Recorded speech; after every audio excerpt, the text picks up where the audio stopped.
Si pour X raisons, on a un trouble du sommeil, on pourra avoir un trouble de la mémoire qui, heureusement, sera réversible dès lors qu'on arrivera à améliorer la qualité du sommeil.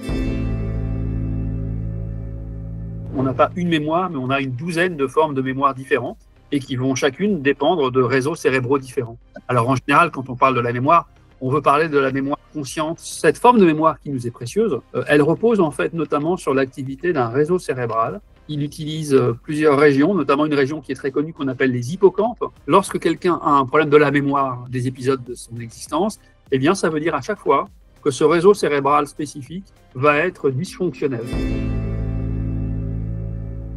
Il y a de nombreuses causes.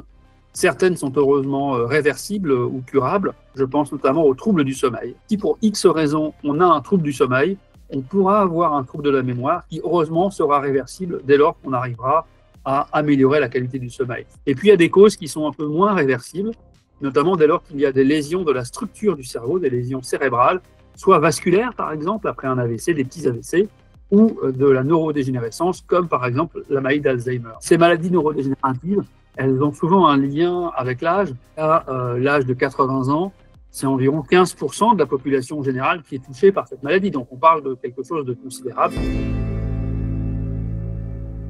Il y a évidemment d'abord de diagnostiquer, de trouver la cause pour mettre en place les traitements ou les corrections les plus adaptées. Il y a également des soins non médicamenteux, par exemple la rééducation orthophonique spécialisée, la rééducation par un ou une neuropsychologue, adapter le cadre de vie au niveau d'autonomie du patient ou de la patiente, et puis il y a évidemment l'utilisation de médicaments, des médicaments qui ne ralentissent pas ces maladies, mais qui vont améliorer certains symptômes. Il faut contrôler les facteurs de risque associés, notamment vasculaires, mettre également les mesures de protection juridique et de la personne autour du patient, et puis ne jamais oublier de s'occuper, d'avoir une attention à l'égard des aidants.